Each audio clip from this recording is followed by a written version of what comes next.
la digitalización masiva, paulatina, de los fondos editoriales de cada una de nuestras empresas. Por tanto, es la apuesta de verdaderamente lo que son nuestros libros físicos, tenemos que prepararlos y tenerlos en formato digital, porque eso está ahí y es el futuro. No significa que vaya a hacer un cambio revolucionario total, eso lo andaremos, lo veremos, pero sí tenemos que estar evidentemente preparados para eso. Y para ello ha habido un ejemplo muy significativo en esa apuesta mayoritaria por hacer ese esfuerzo que económicamente es importante, porque hay que dotarlo bastante, pero la administración también lo ve y también apuesta. Te voy a poner un ejemplo que es el programa Enclave. Esto ha participado la Federación de Editores de España, ha participado el Ministerio de Cultura, el Ministerio de Innovación, de Industria y la Biblioteca Nacional. Ahí ha habido un esfuerzo conjunto, tripartito, utilizando evidentemente empresas punteras en este sector de las nuevas tecnologías para digitalizar y pasar a formatos PDF en la mayoría, o EPUB, depende cada cual, y subirlo a la Biblioteca Nacional Hispánica. O sea, la Biblioteca Nacional nos ha abierto sus puertas para que formemos parte, editores privados, libros en catálogos, novedades, libros con derechos de autor, hacerlo visible digitalmente y meterlos en su biblioteca digital hispánica. Y os doy un dato. En el año 2009, que son los datos reales que podemos aportar, de los 30 primeros libros abiertos o por los usuarios leídos, 8 de ellos han sido de la biblioteca, de las editoriales privadas, y ahí estamos hablando de todos los clásicos y todos los libros, imagínate, que puedan acceder dentro de la Biblioteca Nacional. Quiero decir que es puntero. Y hablando con los editores, que hemos tenido un encuentro hace muy poco, porque ahí ha habido de los 3 gramos, grandes, medianos y pequeños, que han participado en este proyecto, que ha sido muy ambicioso, de momento está cerrado y se va a ver una tercera oportunidad. Realmente, ¿qué resultados se dan hoy por hoy? Resultados son visualización. La gente entra a leer, porque hay un apartado, ¿no?, de sinopsis, de primeras páginas. Estamos hablando de libros con derechos que después se pueden comprar, y se pueden comprar directamente en las plataformas que a su vez cada editor haya reseñado. Puede ser su propia página, un espacio como puede ser Gramata o como puede ser cualquier otro. Y los resultados no son crematísticos hoy por hoy, no son de venta, son de visualización, son de lectura, de resúmenes, de hacer anotaciones, y potenciar a su vez el conocimiento de esas obras, y a lo mejor ir a una librería y comprarla. Hoy por hoy se está dando mucho ese caso. María Luisa, Enclave es uno de los que tú recomendarías, entonces. Enclave es un proyecto, Enclave es tú me decías, una innovación que se ha realizado en estos años utilizando las nuevas tecnologías. Enclave es una de ellas. Es la que ahora una de ellas. Perfecto. Que yo te podría decir. ¿Okay? Muy bien, gracias. Luis. Bueno, yo creo que lo primero que hay que resaltar desde mi lado es lo que dice María Luisa, es también la iniciativa en la digitalización que en España se está cometiendo. Y doy algunas cifras sobre Google Books o Google Libros. Ahora ya hay cientos de editores españoles que están trabajando en la digitalización de sus contenidos con Google. Eso, si hubiéramos hablado hace 3 años, pues... El año pasado. No, bueno, ya hace 3 años eso sería una cifra absolutamente ridícula. Es decir, está habiendo una evolución de que los editores españoles están viendo que el futuro puede venir por aquí, están viendo que Internet, que tener sus contenidos visibles en Internet puede ser un elemento promocional de visibilidad, como decía María Luisa, muy importante, etcétera. Y lo corroboro porque, ya digo, nosotros trabajamos con cientos de editores en España.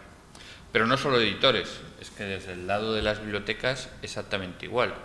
Desde el primer momento prácticamente, más allá de Estados Unidos, cuando Google empezó a digitalizar libros, dos de las primeras bibliotecas que rápidamente entendieron el potencial de difusión de la cultura, del conocimiento, del saber que Internet podía ofrecer, fueron bibliotecas de nuestro país. Fue la Biblioteca de la Universidad Complutense de Madrid y la Biblioteca de Cataluña. Y rápidamente, más allá de prejuicios, más allá de posiciones absolutamente inmovilistas, vieron que aquí había posibilidades de futuro y empezaron a trabajar con nosotros. Eso hace ahora que haya ya cientos de miles de libros visibles, ojeables, descubribles en Internet gracias a la iniciativa que editores y bibliotecas españolas han tenido y a la facilidad de trabajo que estamos encontrando con ellos. El reto, porque ahí ya no puedo hablar de experiencia positiva todavía, claramente, el reto, sobre todo para el sector privado, es cómo generar negocio de toda esa visibilidad, de toda esa presencia en Internet. Y la verdad es que no me llega, a mis limitadas entendederas, no me llega ninguna experiencia de éxito. En España se han desarrollado diferentes plataformas de venta de libro electrónico y yo todavía no puedo hablar de ningún caso de éxito. Se han hecho muchas, incluso en clave perfectamente, estoy totalmente de acuerdo, visibilidad, pero si empezamos a hablar de experiencias positivas desde el punto de vista comercial, que supongo que es lo que interesará al sector privado editorial, pues es que lo siento, pero solo... ¿Y fuera de España? ¿Fuera de España tampoco has A ver, fuera de España hay que alguna? reconocer a alguien que abrió rotundamente el mercado, Amazon, que fue ¿no? Amazon. Claro. ¿De acuerdo? Amazon empezó, además, con una estrategia absolutamente inteligente, empezó a colocar dispositivos, Kindle famoso y Readers en el mercado, a partir de ahí a trabajar con los editores también en la digitalización y en la oferta comercial de sus libros, y además en un sistema que Amazon controlaba al máximo. Tú me compras el dispositivo solo puede comprar libros en mi biblioteca, en mi librería online, además en un formato que solo puede ser leído en mis dispositivos, con lo cual para Amazon era perfecto. Pero hay que reconocerles que abrió radicalmente el melón de la oportunidad comercial para los libros electrónicos. Pero es una experiencia en Estados Unidos y la realidad es que ni el propio Amazon ha conseguido extender esa experiencia comercial exitosa fuera de los Estados Unidos.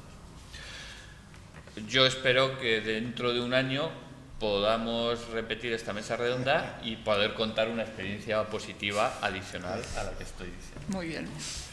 Sí. Y vamos a ver, los dos proyectos innovadores. El primero yo lo pondría en el mundo del soporte. O sea, hubo una revolución en el soporte con la tinta electrónica, estamos hablando del año 2006, y yo pondría otro hito como revolución con el modelo iPad. O sea, iPad ha sido la siguiente revolución. Entonces, se van a crear como dos mundos. El mundo de la reproducción multimedia y el mundo de la reproducción de textos. Yo creo que van a convivir los dos. Bueno, esto es como todo. Uno dice, es más, las grandes empresas que fabrican dispositivos, pues siempre con previsiones, lógicamente, pues en el 2013 nos vamos a vender 50 millones y 25 millones va a ser estilo tablet, estilo pad, y 25 millones estilo tinta electrónica. Y lo que os quería un poco comentar es que de toda la cantidad de tablets que van a salir, yo creo que se van a volver a equivocar porque van a hacer mucho tablet y poco dispositivo y poco pad, poco dispositivo de lectura. O sea, lo bueno que tiene el iPad es la batería. O sea, yo para mí, sí, siempre luego en mi posición, o sea, mi punto de vista, un dispositivo de ese tipo tiene que tener como dos características esenciales, que es poco peso y mucha batería. Entonces, el poco peso, yo estoy buscando uno que es PapirePad, que es medio kilo de peso y más de 12 horas de batería. ¿Por qué? Porque eso te da la movilidad, te da el que lo puedas llevar, en la cama podrías leer, vale, tiene la parte de la fatiga visual, entonces lo recompones como un modo de reproducción multimedia, audio, vídeo y textos, pues un poco más limitado.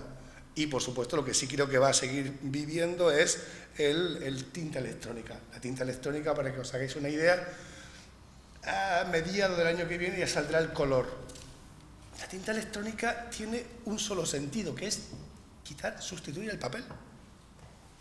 Es eso. O sea, al final llegará a sustituir el papel. Entonces, el iPad no sustituirá el papel, la tinta electrónica sí.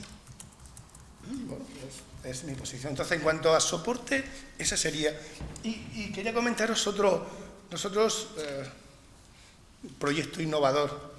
En educación hay muchas posibilidades, pero como siempre, yo que no soy editor ni soy pedagogo, pues normalmente cuando alguien no es de un sector, pues oye, la audacia hace que puedas decir cualquier cosa. Tienes experiencia en otros sectores, en tecnología y tal.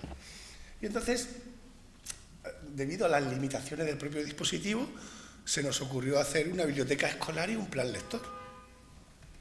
Fijaos qué cosa más simple. O sea, una biblioteca en un colegio,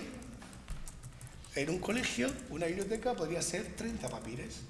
Con 30 papires podrías incluso hacer sesiones de lectura para una clase, podrías tener acceso a un catálogo de 10.000 libros y el plan lector de todo, desde primaria hasta bachiller. Más, podrías colocarle, por ejemplo, el diccionario de la Real Academia, podrías colocarle traductores, ¿vale? O sea, la propia limitación del dispositivo podría hacer que, digo, porque no tiene color, no tiene tal, pues podría hacer determinados usos. Nosotros, por ejemplo, en un colegio de Cádiz, pues hemos financiado un proyecto de plan lector más biblioteca. Hemos donado por los o sea, bueno, la administración, pues hace poco en Andalucía se han comprado, creo que 500.000 libros. Entonces ha sido un paquete de 10 libros y eso se ha dado al... Bueno, vale, ya está, ese es un camino. Si yo normalmente, por fortuna o por desgracia, no vivo de la administración, yo vivo de vender papires en el Corte Inglés, Carrefour y tal, pero yo creo que hay oportunidades, realmente hay oportunidades, y oportunidades muy buenas.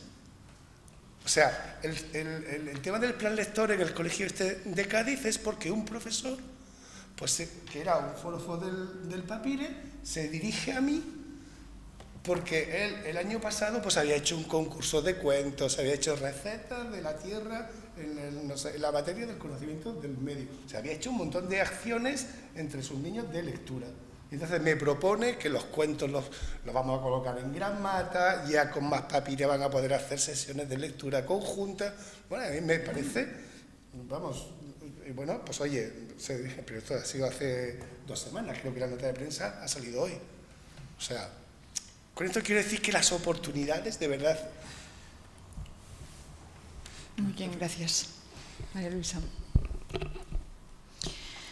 Bien, en mi primera intervención he dado datos sobre lectura y sobre lectura pública y ahora me gustaría reseñar 2 proyectos, pero también siempre vinculados al ámbito de las bibliotecas. Digamos que hasta aquí en mi margen derecho tengo a editores y a tecnólogos, pero yo que pertenezco al ámbito de las bibliotecas sí que me gustaría incidir en este, o sea, cómo afecta todo esto a las bibliotecas y concretamente, bueno, a las bibliotecas públicas, ¿no?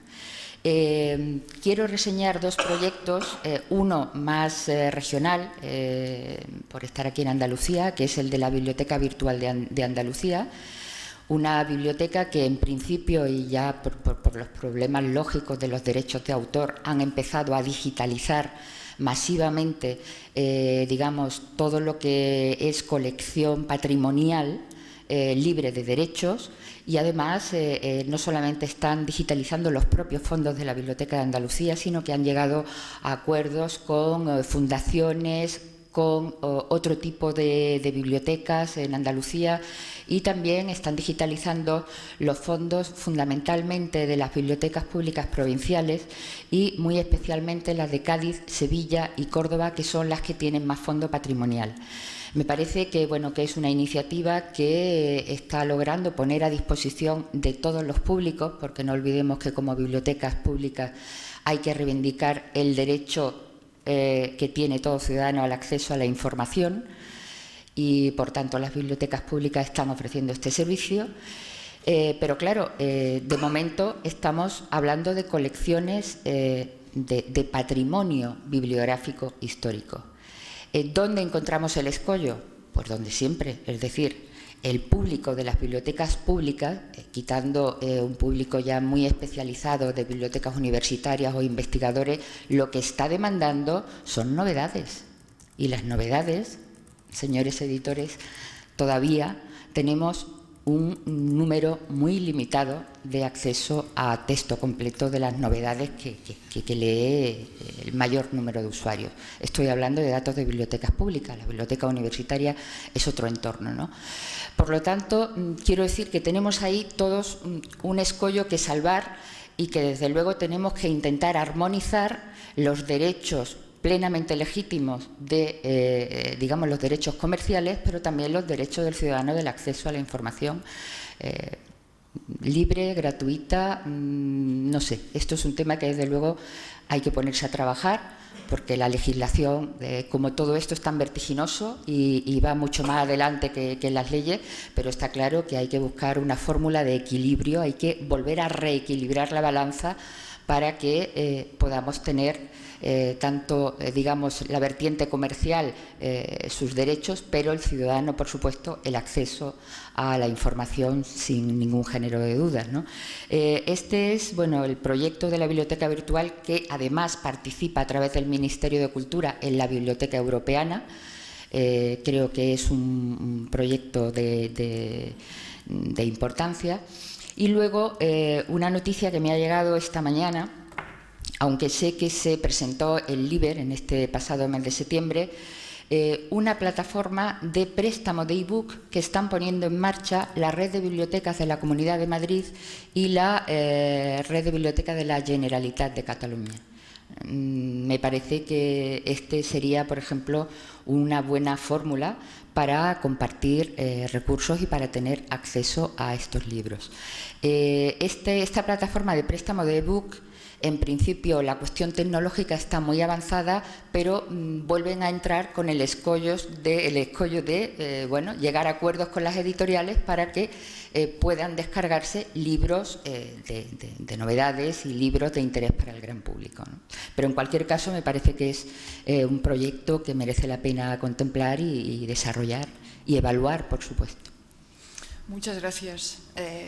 Me encanta porque realmente estáis hablando como parte de ese sector tan necesitado del otro, ¿no? O sea, habéis planteado realmente un diálogo en que cada uno se ha preparado, ¿no?, su ponencia de manera independiente. ¿Y las bibliotecas? Universitarias. Bueno, yo de entrada hay una cosa que había dicho Luis, ¿no?, que decía, yo no conozco, decías tú, ¿no?, ninguna buena práctica de éxito económico, decías, ¿no? Comercial, sí. Bueno, es decir, yo entiendo desde este punto de vista. Lo que pasa es que como bibliotecario, universitario, ¿no?, digamos, entiendo que también el éxito, desde mi punto de vista, también está más en un éxito de servicio al bien público, ¿no?, que no es contrario al mercado. O sea, no estoy diciendo hay un interés bien público y hay un mercado, eso que se llama, ¿no?, el mercado feroz. No. O sea, nosotros, más libros que compramos nosotros, y los pagamos, y más aparatos que están comprando universidades y tal. Entonces, yo había planteado 3 buenas prácticas más en la línea de un éxito al bien público, y bueno, yo creo que una igual va a sorprender a Luis, ¿no? Bueno, de entrada también quería situar un poco el que entendemos como un éxito en un entorno como la biblioteca, ¿no? Aparte de ser el tema del bien público, bueno, nosotros, las bibliotecas, y esto lo hablábamos también antes, creo, nos hemos encontrado en un histórico en lo que nosotros lo que hacíamos era acopio de libros y preservación. Después nos dimos cuenta de que lo que nosotros teníamos que hacer, y estoy resumiendo mucho, muchos años y siglos después, ¿no?, que lo que teníamos que hacer era un servicio de, con estos libros que teníamos o documentos que teníamos, prestar y dar servicio. Y nos encontramos ahora en una situación muy extraña, por eso digo que yo no sé muy bien cómo va a acabar esto, y no lo digo en negativos, no lo sé. nosotros ahora lo que compramos es acceso a una información que no vamos a tener nosotros y que incluso ha llegado a una cosa que a mí me supera, que es el famoso DRM, ¿no? O sea, igual me equivoco porque he puesto el DRM. Sí, lo voy a intentar explicar, pero seguro que lo explicarán mejor Juan y Luis, ¿no? Es decir, yo compro un libro para poner en un aparato y digamos, como en el inspector Gadgets, esto se autodestruye al cabo del tiempo, o se corrompe o no se puede. No, simplemente que pasado un tiempo ya no tienes acceso a él. De acuerdo. O sea, bien, entonces, temporal. ¿No? Sí. ¿Sería algo así? Sí, más o menos, sí. Bueno, pero tú cuando te suscribes recibes algo y lo puedes, ¿no? Yo me suscribo a La Vanguardia y la tengo guardada en donde sea, ¿no? Que caduca. Exacto. Lo que pasa es que hay muchas formas de limitar el acceso. La plataforma universitaria también tenía el tema de pues solamente puedes imprimir, no sé qué, o ver 7 hojas. Sí. Hay muchas formas. No, y además, es decir, si nos ligamos a lo que dice estrictamente cuando contratamos una base de datos de artículos científicos, también dice que no se puede enviar por email. O sea, hablar con los investigadores de las universidades a ver si nos envían los artículos por email, ¿no? Pero, bueno, es decir, no estoy en contra del DRM. Digo, qué situación más extraña en la que los bibliotecarios teníamos la preservación de los documentos y ahora simplemente gestionamos, ¿no? Información que además no nos vamos a quedar, etcétera, ¿no? Entonces, en este sentido, que considero que es una muy buena práctica, un caso muy similar al que comentaba María Luisa ahora, de Madrid y Cataluña, pero el anterior yo creo que viene de la Biblioteca de Nueva York, al menos es el que yo conozco, ¿no? La Biblioteca Pública de Nueva York hizo un proyecto de compra de ebooks y audiobooks, la mayoría con un DRM, ¿no? El de Adobe, ¿no? Sí, creo que usaba Overdrive, que es el Overdrive era la plataforma, creo, en lo que, ¿no? En los editores metían los contenidos, la biblioteca los presentaba y tal, ¿no? Y el DRM se asociaba, ¿no? Era este programa Overdrive, ¿no? Entonces un usuario entraba en la biblioteca virtual, ¿no? Ponía su aparato con internet o sin internet, que ahí es un tema que me parece muy interesante, ¿no? Si el aparato tiene que tener internet, ¿no? Se conectaba al aparato, se descargaba un libro en préstamo, como habían dicho toda la vida, ¿no? Y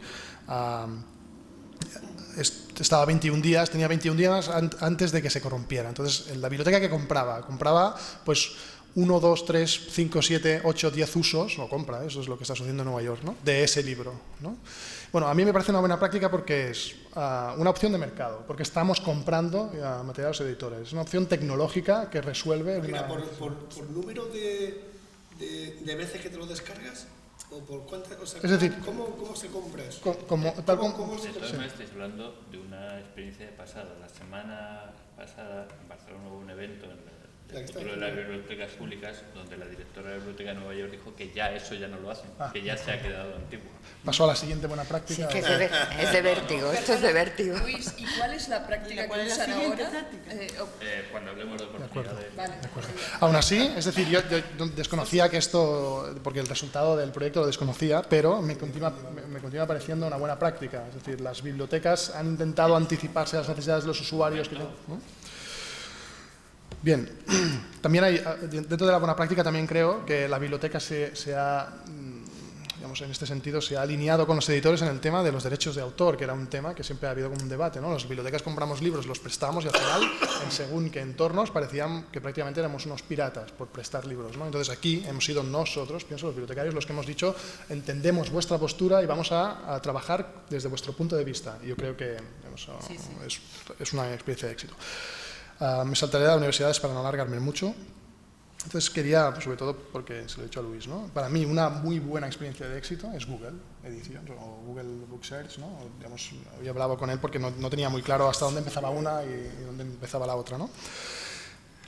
Bien, primero, que una empresa a nivel mundial apueste por la cultura y por contenidos culturales que no son estrictamente de ocios, para mí es una muy buena práctica porque Internet, bueno, todo el mundo se queja en general, ¿no? Del tipo de contenidos que hay en Internet, ¿no? Que son muy triviales en general, muy efímeros, que son muy comerciales, etc. Bueno, pues Google, que además es la empresa más grande de Internet, ¿no? Pues Google apuesta por contenidos culturales. Yo, digamos, esto, desde mi punto de vista, merece un aplauso.